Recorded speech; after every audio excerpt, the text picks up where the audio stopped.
नमस्कार दोस्तों, मनु भंडारी लिखित उपन्यास स्वामी में आपका स्वागत है। तो आइए मिनी के साथ धीरे धीरे आगे बढ़ें। ये क्या, तुम सोई नहीं हैं? उसने चौंक कर किताब बंद करते हुए इस तरह कहा जैसे उसे समय का ध्यान ही नहीं रहा हो। तुमने क्या आज माँ से झगड़ा किया था? कुछ और सुनने को आतुर उसका मन पूछ बैठा। जिसने झगड़े की बात कही उसने मेरे खिलाफ और जो कुछ भी कहा हो वो सब भी बता दो, मैं भी जान तो लूँ। खिलाफ कौन कहेगा? चेहरे पर वही निर्मल मुस्कान। फिर बहुत लाड़ भरे स्वर में बोले, पर इन छोटी छोटी बातों को लेकर झगड़ते नहीं मिनी।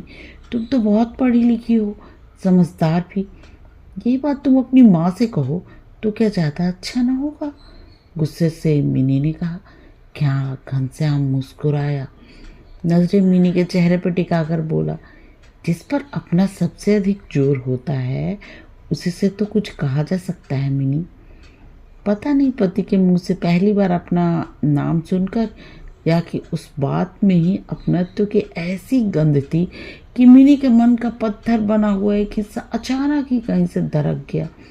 उसका मन बहने बहने को हो आया। रात में सोई तो मन बार बार पूछने लगा, अपना जोर जताने का क्या? एक बार भी घनश्याम उसके पास नहीं आएगा? पर घनश्याम चैतन्य महाप्रभु की माँ मूर्ति में ही डूबा बैठा रहा। बत्ती बुझाने के बाद भी जब नहीं आया तो जाने कैसी अव्यक्त सी तिलमिलाहट से उसका मन न खुलाने लगा। दूसरे दिन से मिनी ने घनश्याम के छोटे मोटे कामों की जिम्मेदारी खुद ले ली। उसके नहाने का समय हुआ तो अलमारी में से उसके कपड़े निकाल दिए। देख लिया कि बंकू ने पानी साबुन रख दिया है। रात में घनश्याम ने बताया कि सवेरे उसे जल्दी ही बाहर निकल जाना है, तो उसके चाय नाश्ते की व्यवस्था करने के लिए मिनी खुद ही रसोई घर में चली गई। जाकर उसने चूल्हे में आग लगाई थी कि सास की आवाज़ सुनाई दी, अरे कौन है सवेरे सवेरे रसोई में? मिनी कुछ जवाब देती इससे पहले ही वे दरवाजे पर आ पहुंची और मिनी को अपने चूल्हे में आग जलाते देखकर एकदम चिल्ला उठी, हाय हाय, ये क्या किया बहू तुमने? मेरा चूल्हा छू लिया। मिनी हतप्रभ, हे भगवान, अब इस घर में छूत छात का कोई विचार ही नहीं रहेगा क्या? यह आस्तिकों का घर है, बहू यहाँ इष्ट मिष्ट नहीं चलेगा। इनको जल्दी जाना था इसलिए। मिनी अपनी सफाई देना चाह रही थी पर ये बीच में चिल्ला पड़ी, सो तुम मुझसे कहती ना, अभी तो मैं मरी नहीं हूँ बहू, अभी से इतनी मनमानी? पति सेवा करो सो ठीक है, पर दूसरे के धर्म कर्म का भी तो ख्याल रखो।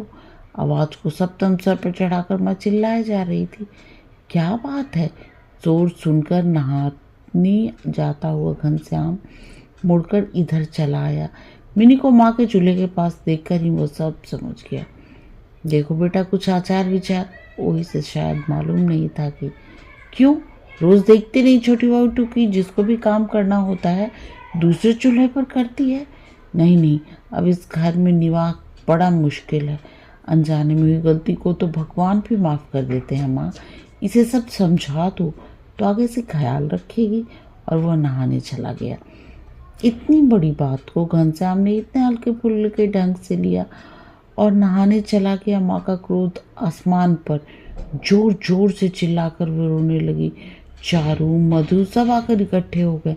तभी उधर से जम्हाई लेता हुआ अकेला आया। पीछे पीछे शुभा भी थी। क्या बात है माँ, क्या सवेरे सवेरे शोर मचा रखा है? अब इस घर में जैसा अंधेर होने लगा है उसमें मेरा रहना तो नहीं हो सकेगा बेटा। अब इस बुढ़ापे में हर किसी के हाथ का छुआ हुआ खाऊंगी मैं? नहीं नहीं। और वो रोने लगी। सबके बीच अपराधनी सी मिनी खड़ी थी सहमी हुई। उसकी समझ में ही नहीं आ रहा था कि वह क्या करे। ओहो, चूल्हा छू लिया तुम्हारा तो एक लोटा गंगा जल डालकर पवित्र कर लो। सारा घर सिर पर क्यों उठा रखा है? उसने बड़ी लापरवाही से कहा। खाली एक लोटा गंगा जल से छूत थोड़ी ही मिटेगी। आंखें मलते मलते टुकी भी आकर खड़ी हो गई।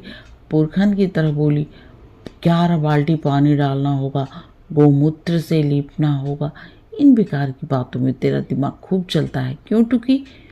कैसी बातें करते हो माँ जी, वैसे भी दुखी हो रही हैं। शुभा ने पति को झिड़का। जी तो दुख ही रहा है, बोल बोल कर जीभ और क्यों दुखा रही है? तुम चलो यहाँ से। शुभा ने पति को वहां से हटा दिया।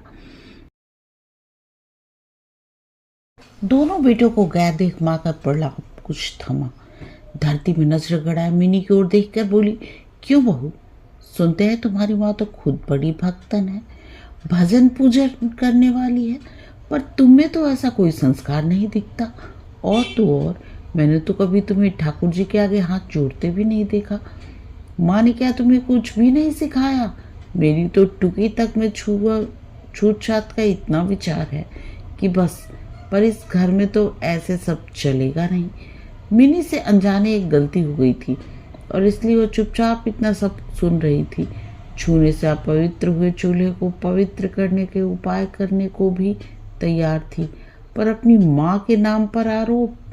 उसके भीतर की विद्रोहिणी मिनी जाग गई। सास की ओर पीछे देखकर बोली, मैं यह सब वहाँ भी नहीं करती थी। माँ भक्तन जरूर है, पूजा पाठ भी करती है, पर मामा ने छुआछूत का यह ढकोसला एक दिन भी नहीं करने दिया उन्हें। और सबको अपनी बात से आहत और आवाक छोड़कर वह अपने कमरे में आ गई। माँ के आक्रोश और सुबह तथा टुकी की भत्सना का मिला जुला स्वर एक शोर सा बनकर कमरे में आता रहा। तभी कंधे पर तौलिया डाले घनश्याम घुसा। मिनी, आवाज की सख्ती और दृढ़ता से मिनी चौंक गई। देखो, अनजाने में गलती हो जाए यह बात समझ में आ सकती है, लेकिन जानबूझकर तुम माँ का अपमान करो। पर माँ ने मिनी बात बीच में ही काट कर कहना चाहा, पर घनश्याम ने कहने नहीं दिया। मैं इस पर विवाद नहीं करना चाहता। किसी की आस्था को ढकोसला कहो, यह तुम्हें शोभा नहीं देता। तुमने निश्चय ही माँ का अपमान किया है और तुम्हें माँ से माफ़ी मांगनी होगी। स्वर में आग्रह या मनोहर जैसा कुछ नहीं था तो सिर्फ एक निर्णय और उसके पालन करने का आदेश। घर में सबके उचित अनुचित व्यवहार को चुपचाप सहने वाले घनश्याम का यह रूप भी नया था और स्वर भी। मिनी अवाक से उसे देखती रही। पहली बार उसे लगा कि उसका पति उतना पौरुषहीन और लिजलिजा नहीं है जितना वह समझे थी। आदेश उसे ही दिया गया था और मन ही मन में उसे यह भी लग रहा था कि यह उसके साथ ज्यादती है। फिर भी घनश्याम का यह रूप उसे अच्छा लगा। वो चुप रही, उसने प्रतिवाद नहीं किया। घनश्याम उस दिन भूखा ही गया। मिनी ने भी सारे दिन कुछ नहीं खाया। शोर शराबे के साथ रसोई में भर भर बाल्टियों पानी ढलता रहा। गंगा जल डाला गया, गोबर से लिताई पुताई हुई और मिनी सोचती रही, इन आडंबरों के बीच उसे सारी जिंदगी काटनी है। कैसे रहेगी वो, क्या करेगी? पर रात में जब घनश्याम ने उसके दोनों कंधों पर हाथ डालकर उसकी आंखों में आंखें डालकर बहुत लाड भरे स्वर में कहा, तुमने माँ से माफ़ी मांग ली मिनी, बहुत अच्छा किया। अपनी ही नहीं मेरी भी लाज रख ली। तो दिन भर से मन पर छाया अवसाद अपने आप छट गया। मन हुआ अपना सिर घनश्याम की छाती पर रख दे और वह उसे बाहों में समेट ले, पर घनश्याम ने उसके कंधे छोड़ते हुए कहा, हम वैष्णव हैं, अपनी किसी भी काम से या अपनी बात से किसी का दिल दुखाना हमें शोभा नहीं देता। काश उस समय क्षण भर के लिए घनश्याम मिनी के दिल के दुख की बात ही समझ पाता। शायद गर्मी के कारण ही मिनी की नींद अचानक खुल गई। उमस काफी थी और उसका बदन पसीने में नहाया हुआ था। वह बेचैनी से उठ बैठी। देखा घनश्याम आंखें मूंदे लेटा है और धीरे धीरे हाथ के पंखे से हवा करता जा रहा है। गर्मी के कारण शायद उसे नींद नहीं आई थी। मिनी ने अपनी दोनों हथेलियों को पंखे की तरह डुलाते हुए कहा, सुनो, तुम भी इस कमरे में एक बिजली का पंखा क्यों नहीं लगवा लेते? बैठे बैठे हाथ से पंखा डुलाते रहने में ज़्यादा सुख मिलता है क्या? तुम जाग गई, शायद बहुत गर्मी लग रही है। ठीक है, माँ से इस कमरे में भी एक पंखा लगवाने के लिए कहूँगा। मुझे तो शुरू से ऐसे रहने की आदत है, पर तुम्हें तो तकलीफ होती होगी। और दूसरे दिन खाना खाते समय घनश्याम ने माँ से कहा, माँ एक बिजली का पंखा मेरे कमरे में भी लगवा दो, उमस इस बार कुछ ज़्यादा है। इस मांग पर माँ के कान एकदम खड़े हुए। पूछा, बहू ने लगवाने के लिए कहा है?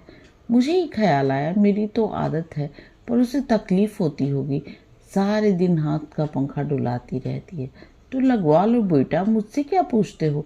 उसके ऐस आराम का सामान जुटाना तुम्हारा काम है या मेरा? बात के डंक को घनश्याम ने महसूस किया या नहीं, पर मिनी को भीतर भीतर ऐसे लगा जैसे कि वो पंखा नहीं लगवाएगी। पर बात वही समाप्त नहीं हुई। उसे उलटकर आड़े टेढ़े व्यंग के रूप में मिनी तक तो आना ही था। तो आई।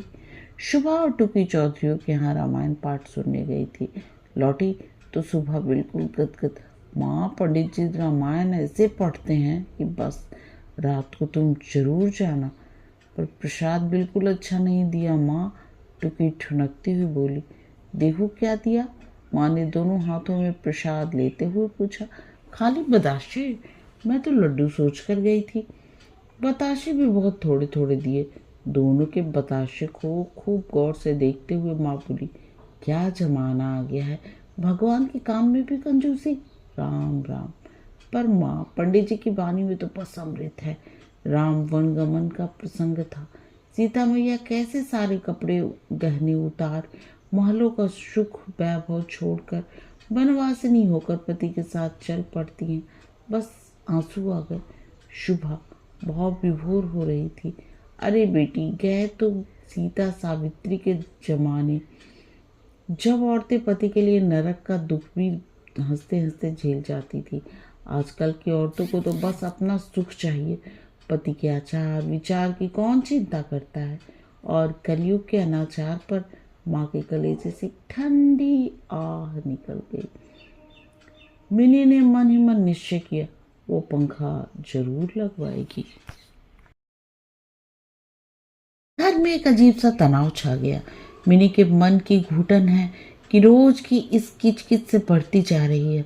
न इस सब से वो पूरी तरह कट पाती है, न जुड़ पाती है। मन का अवसाद बहुत बढ़ जाता है तो कभी कभी अनायास ही आंसू छलक जाते हैं। माँ की याद आने लगती है, अपना घर याद आने लगता है।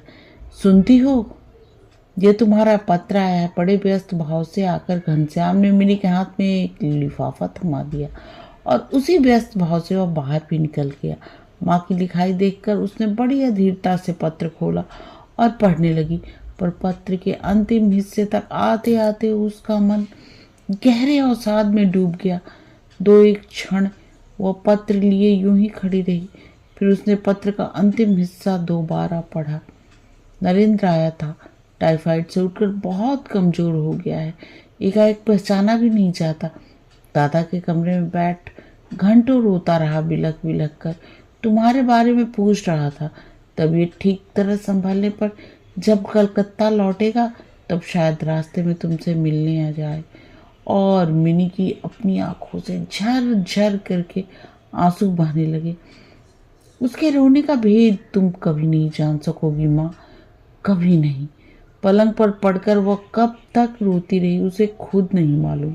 पर मन इस घर की चार दीवारी को तोड़कर अपने गांव पहुंच गया। उसी बगीचे में, उन्हीं पेड़ों के झुरमुट में उसने अपने को नरेंद्र की बाहों में सौंप दिया। उसके आवेग भरे आलिंगन और चुंबनों के बीच वो भूल ही गई कि वो विवाहिता है, उसका एक पति भी है। यहाँ रात दिन किसी से मूर्छा लेते रहता है। उसकी दी हुई माला को मुट्ठी से भींचकर वो उसी के ख्यालों में डूबी रही। आज के लिए बस इतना ही। तब तक के लिए आज्ञा दीजिए। नमस्कार। और हाँ, चैनल को लाइक, शेयर और सब्सक्राइब करना ना भूलें।